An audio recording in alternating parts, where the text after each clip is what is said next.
hot girl shit. What's up guys, it's me Amalia, back at it again with another video.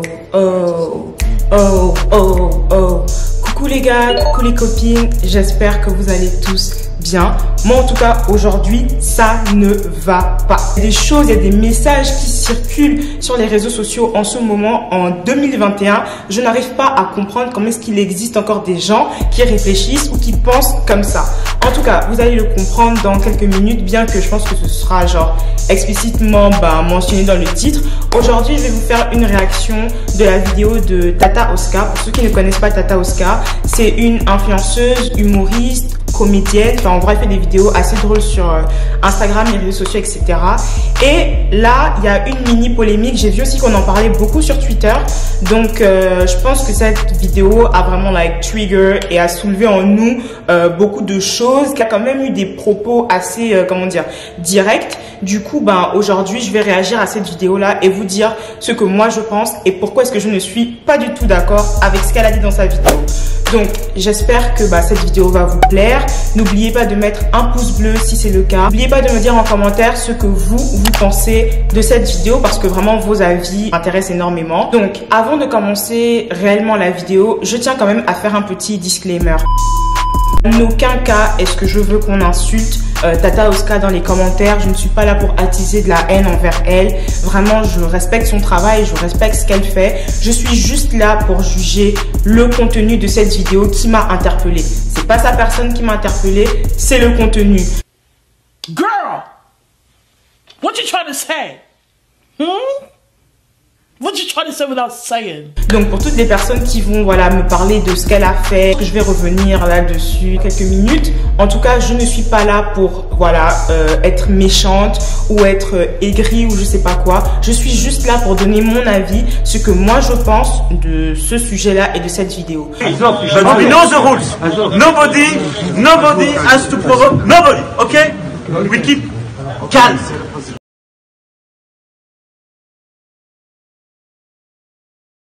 Ok, donc pour commencer à introduire ma réflexion compte tenu de ces propos, je vais vous lire le post que j'ai partagé, que j'ai écrit moi-même sur mon Instagram Amolday. C'est suite à ce post-là que nombreux d'entre vous m'avaient demandé de faire une vidéo concernant ce sujet parce qu'à la base, je ne voulais pas du tout faire cette vidéo, je voulais juste faire une story. Donc voilà, donc j'ai écrit « Elle raconte que des bêtises ». Demandez-vous plutôt à quel genre de gaz que vous parlez. L'estime de soi ne réside pas dans la perception de l'homme, mais dans ton propre comportement. Si vous laissez n'importe qui vous approcher, ne vous étonnez pas. Donc, comme je suis très organisée, j'ai noté quelques petits points, que j'aimerais repasser avec vous, évidemment. Alors, le problème avec cette vidéo, pour moi, honnêtement, ce qui m'a vraiment dérangé dans son message, elle dit que oui, les femmes qui écartent leurs jambes pour un McDo de 15 €, etc., qu'en gros, que c'est parce que il y a des filles faciles, entre griffes, alors que je vous avoue que moi, je ne sais pas vraiment c'est quoi une fille facile. Elle n'a pas utilisé ce mot, mais en gros, c'est ce qu'elle voulait dire, entre griffes. Donc, elle a dit que oui, maintenant, les hommes nous voient tous comme des filles faciles, qui ne nous courtisent plus, qui ne cherchent plus à réellement, rentrer dans un jeu de séduction, prendre le temps d'apprendre à nous connaître. Elle a dit surtout nos sœurs noires, je sais pas quoi, qu'en gros, vraiment, les gars, ils ont plus le temps d'être galants, d'être courtois, d'être respectueux, parce qu'il y a des filles qui ouvrent leurs jambes pour des McDo de 15 €, pour des sauts de poulet, de KFC, pour en gros du n'importe quoi. Et moi, je trouve que cette façon de penser est vraiment, mais vraiment problématique. Je ne comprends pas pourquoi est-ce que encore en 2020, à chaque fois qu'un homme disrespecte une femme, c'est le comportement de la femme qu'on veut check. Pour moi, j'arrive pas à comprendre. J'arrive pas à comprendre comment est-ce que vous arrivez à justifier ce genre de choses. En plus de ça, elle a aussi parlé d'estime de soi. Je pense qu'il est peut-être important de revenir sur la définition de l'estime de soi parce que je ne vois pas c'est quoi la corrélation. Alors, selon le petit Larousse de la psychologie, l'estime de soi, c'est l'attitude plus ou moins favorable envers soi-même, la manière dont on se considère, le respect que l'on se porte, l'appréciation de sa propre valeur dans tel ou tel domaine. Donc, Tata Oscar, dans sa vidéo, a parlé d'estime de soi et elle a parlé de respect. Comme quoi, aujourd'hui, nous les femmes, si les hommes nous disrespectent, je le répète, c'est parce que nous-mêmes ne nous respectons pas. Bon, je veux bien comprendre que peut-être elle a essayé de passer un message, je sais pas, peut-être positif, essayer de dire à ces filles-là que oui, en fait non, honnêtement, j'arrive pas à comprendre. Enfin, j'essaie de trouver une excuse, mais vraiment, like, dites-moi en commentaire parce que moi, je l'ai pas du tout compris comme ça. J'arrive pas à le percevoir comme ça. Je trouve que déjà dans la forme du message est tellement mauvaise. Mais je vais venir à la forme après. Je commence par le fond. Pour moi, une femme qui décide d'ouvrir ses jambes pour un McDo de 15 € ou whatever ne vaut pas mieux qu'une fille qui, par exemple, je sais pas moi, prend 15 ans à parler avec un gars. J'explique. Si la fille qui accepte d'avoir des relations sexuelles avec un homme pour un McDo de 15 €, c'est son choix. Si elle s'est entendue avec le gars et que c'est comme ça qu'elle veut gérer ses relations, peut-être qu'elle ne veut pas une relation sérieuse, peut-être qu'elle ne voit pas un avenir avec ce gars-là, etc., qu'elle veut juste s'amuser, elle a le droit. Arrêtez de vouloir pénaliser. Moi, je comprends pas pourquoi quand une fille, par exemple, est libertine, ou quand une fille, par exemple, comme on dit souvent, est michto ou whatever, like, pourquoi est-ce que tout de suite on commence à genre l'incriminer, on commence à la truc, alors que quand ce sont les gars qui font la même chose, c'est pas ce qu'on dit. Genre, moi, je vois rarement, j'ai jamais même entendu qu'on a dit que oui, tel gars est venu me parler parce que j'ai de l'argent, parce que j'ai ceci, nanani, nanana. Pourtant, ce sont des choses qui existent. Pourquoi est-ce que c'est tout le temps à la femme de de prendre tous les coups, en fait? Pour moi, si un homme te disrespecte, c'est parce que de toi-même, en fait, tu n'as pas peut-être assez confiance en toi, ou tu n'as pas une estime de soi assez élevée. Parce que personnellement, moi, je vais prendre mon cas, je pense que c'est la meilleure des solutions. Moi, dans mon cas, honnêtement, c'est pas pour faire la meuf ici, c'est pas pour faire la bad bitch, c'est pas pour pour dire que je suis au-dessus de quelqu'un ici, mais personnellement, moi, j'ai rencontré beaucoup de gars qui sont venus m'aborder et qui ont cru, souvent, je ne sais pas pourquoi, peut-être parce qu'aujourd'hui, quand tu t'habilles un peu sexy ou quand tu portes des mini, tout de suite, on se dit, elle, c'est une fille bizarre. Comportement que je trouve, encore une fois, que je dénonce, qui est complètement débile, parce qu'une fille voilée mérite autant de respect qu'une fille qui porte des mini-robes. Je suis désolée. Mais bon, là n'est pas la question. J'ai déjà eu affaire à des gars qui, justement, ont peut-être pu me confondre pour ça. Mais les gars, je n'ai jamais laissé l'opportunité à un homme de même me disrespect. Moi, les gars comme ça, je ne leur réponds même pas. Je n'entertain même pas un discours avec eux, en fait. Parce que je sais ce que je vaux. Je sais qui je suis. Personnellement, moi, je ne suis pas de celles qui écartent leurs jambes pour un McDo ou qui, voilà, entament des relations pour des raisons matérielles, des choses comme ça. Mais ça, c'est mon choix. Et c'est pas parce que moi, je pense comme ça que ça veut dire que la fille qui ne pense pas comme moi est, comment dire, il faut aujourd'hui jeter la pierre. Moi, je pense honnêtement que le vrai problème ici, et ce qui m'a dérangé dans sa vidéo, c'est qu'elle justifie le comportement des hommes par rapport à la perception que les hommes ont des femmes. Je suis désolée, si vous êtes clair avec les gens, si vous faites comprendre aux gens que, moi, je sais ce que je vaux, je sais qui je suis, je sais, oui, ce que je veux dans la vie, je sais où je me situe, il n'y a aucun homme qui va vous disrespect parce que vous n'allez même pas laisser place à un disrespect, en fait. Moi, je suis très catégorique avec ce genre de choses. Pour moi, le respect, c'est la base. Après, je veux comprendre qu'elle essaie peut-être de dire que oui, comme il y a des femmes qui se comportent comme ça, il y a des hommes qui pensent que. Encore une fois, moi, je pense que c'est une question d'aura, ce que vous dégagez et de comment vous vous comportez. Si vous vous comportez effectivement comme une fille qui, s'apprête à ce genre de comportement, à des comportements de ce genre, et que en plus de ça, vous ne mettez pas une line, écoutez. It is what it is, en fait. Qu'est-ce que je veux dire? Pour moi, le vrai problème, en fait, c'est nous-mêmes. Pour moi, par exemple, ce comportement-là, il est aussi possible chez un homme que chez une femme, en fait. Je voulais revenir sur la forme de son discours, rapidement. Ce qui m'a dérangé avec son discours, c'est que, honnêtement, je trouve que elle s'est super mal exprimée. Beaucoup trop de jugement. En mode, moi j'ai trouvé que son discours c'était vraiment un discours de pick me. En mode de oui, il y a des filles bien, qui sont comme ça. Donc nous, machin, on veut pas, Enfin, je sais pas comment expliquer, mais je trouvais que son discours était du côté un peu masculin et de ce que la généralité pense, plutôt que du côté des femmes, en fait. Par exemple, moi, admettons, genre moi j'étais la cible de personnes à qui elle essayait de donner un conseil, de conseiller, etc. Je suis désolée, quelqu'un qui vient me parler comme ça avec de la hauteur, en se mettant et en se comparant, moi personnellement c'est mort. Je sais même pas ce qu'il y a à en tirer de ça. Je trouve qu'elle était super maladroite dans ça, parce que encore une fois, c'est pas tout le temps la faute de la femme, en fait. Genre si, comme j'ai dit, l'estime de soi c'est quoi? L'estime de soi c'est le fait de savoir, encore une fois, qui vous êtes, en fait, ce que vous valez, etc. Avoir des critères.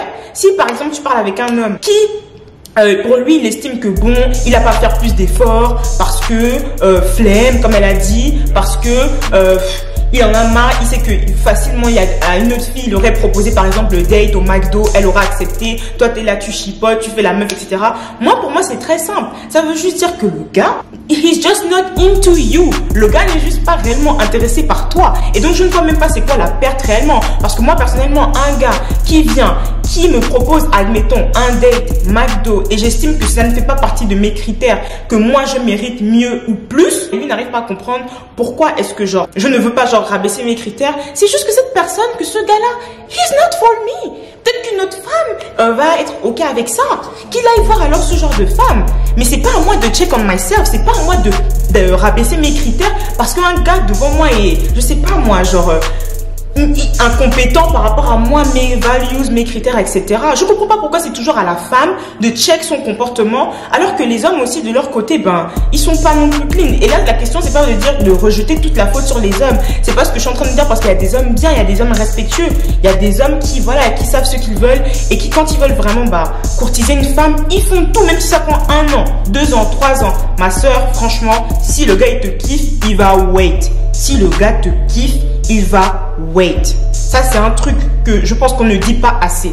Un gars qui te veut vraiment va te montrer qu'il te veut vraiment. Le point qui m'emmène à une autre réflexion qui est que je trouve qu'aujourd'hui, souvent, les gens se précipitent trop dans des relations. Like, si tu sais que t'as pas encore terminé de travailler sur ta confiance en soi, que t'as pas encore terminé de travailler sur ton estime de soi, etc., like, maybe c'est juste pas le moment de te lancer dans une relation. Après, je veux bien comprendre que voilà, souvent ça te tombe dessus, souvent t'es amoureux, c'est pas quelque chose que tu contrôles, etc. Et que tu peux aussi apprendre en expérimentant une relation, etc. Je le conçois, il y a des gens qui apprennent dans la relation, comme il y a des gens par exemple qui, comme moi, n'ont pas besoin d'une relation pour faire un travail sur eux-mêmes. Après, il faut pas non plus genre s'étonner en fait. Parce que moi, par exemple, pour moi, personnellement, je vais vous parler de moi, moi j'ai fait le choix pendant longtemps de ne pas me lancer dans des relations. Tout simplement parce que j'avais besoin d'avoir de check beaucoup de choses en moi-même. Parce que moi, j'estime que ça c'est vraiment un danger dans tout. Pour prévenir les relations toxiques, les relations où on te disrespecte et tout le tralala, il faut avoir une force de caractère. Il faut être bien entouré. Il faut beaucoup de paramètres. Moi, personnellement, je préfère avoir tous ces paramètres-là avant de réellement, me jeter dans tout ça. Il y en a d'autres qui le font en apprenant. Mais, au sortir de ces expériences-là, vous devez ressortir avec quelque chose. Vous devez ressortir avec un bagage émotionnel, une confiance, quelque chose qui fera en sorte que la prochaine fois dans votre prochaine relation, vous n'allez pas vous laisser disrespect. That's it. Pour moi, c'est pas une question de oui, les hommes, gna. Pour moi, ça, c'est vraiment le raisonnement. En tout cas, le raisonnement qu'elle avait là. Je peux comprendre peut-être que ce soit son expérience, etc. Ou que dans notre société, on est déjà dans une société fortement patriarcale, etc. Où on a trop tendance à remettre la faute sur les femmes. Alors que souvent, c'est pas une question de sexe, c'est pas une question de genre, c'est une question de personne, de qui tu es, de tes expériences, de ton vécu, de tout le tralala. Donc vraiment venir essayer de conseiller des gens en portant des jugements, bien qu'elle a dit que dans sa légende que ce n'est pas un jugement, je suis désolée, toutes les personnes qui sont venues m'écrire m'ont clairement dit, enfin du moins le 3/4, parce qu'il y avait un quart qui était d'accord avec elle, le 3/4 était d'accord que clairement elle était en train de juger. Donc là, c'est pas pour défendre Tata Oscar ou etc. C'est juste, comme j'ai dit, je dis juste ce que je pense. Personnellement, je trouve que je n'ai pas bien suivi sa polémique parce que voilà, j'ai entendu j'aime entendre ta voix ou je sais pas quoi. Ok, j'ai vu qu'elle avait tourné ça en dérision, etc. Ok, j'ai vu malheureusement la sextape sur Twitter sans le vouloir, ça a apparu dans ma télé, etc. Ok, mais je trouve que c'est pas parce qu'aussi elle a une sextape qui tourne que ça vous donne aussi le droit aussi maintenant de mal parler d'elle. Là maintenant j'aimerais qu'on nuance. Moi je suis pas d'accord avec son propos. Ce que je critique ici c'est son propos, c'est sa mentalité, c'est son message. Mais maintenant dire que, après je suis d'accord qu'aussi le message doit venir d'une bonne personne, que la personne qui porte le message aussi, c'est vrai que ça compte. Je ne vous l'enlève pas et je suis d'accord. Cependant, je trouve que ce qui lui est arrivé, de ce que j'ai compris, c'était comme un peu un revenge porn. Pour ceux qui savent pas c'est quoi du revenge porn, en gros c'est quand quelqu'un genre veut se venger de toi et leak des vidéos à caractère sexuel, etc. Des vidéos intimes, etc. ou une photo intime, un nude ou whatever. De ce que j'ai compris, c'est ce qui allait lui arriver, je pense. Et je sais pas si c'est pas elle-même qui a leak ça ou si quelqu'un a leak, je me rappelle plus, mais je sais très bien qu'elle voulait pas que cette vidéo-là se retrouve sur les réseaux sociaux. Elle était victime de, sûrement de pression. On m'a dit, je pense que c'était son ex ou un truc comme ça, de pression, exactement. Enfin bref, donc je trouve que l'argument de dire que oui, elle là qui part, qui veut nanani nanana, je peux comprendre un peu ce que vous vouliez dire, mais je trouve que c'est quand même assez maladroit. Parce que voilà, c'est pas parce qu'il lui est arrivé ça que ça diminue mieux en tant que femme. Et clôturer cette vidéo, je le répète, je ne suis pas là pour attiser de la haine envers Tata Oscar. Je respecte son travail, je respecte ce qu'elle fait. C'est juste que dans cette vidéo-là, je trouvais qu'il y avait des nuances en fait qu'elle n'avait pas apportées. Et la forme du discours était clairement mauvais et je voulais revenir sur ça. Et comme vous m'avez demandé mon avis, je vous le donne en vidéo. Je vous invite tous à partager massivement cette vidéo les gars, parce que c'est vraiment comme ça que vous allez réussir à voilà. Parce que c'est vraiment comme ça qu'on va réussir à créer une communauté, voilà, comme vous avez pu le voir, une communauté de personnes réfléchies, qui pensent par eux-mêmes, etc. Donc, partagez au maximum. Dites-moi en commentaire ce que vous en pensez. Mettez des likes et je vous retrouve pour une nouvelle vidéo très prochainement. Je vous fais de gros bisous. Love y'all. More life.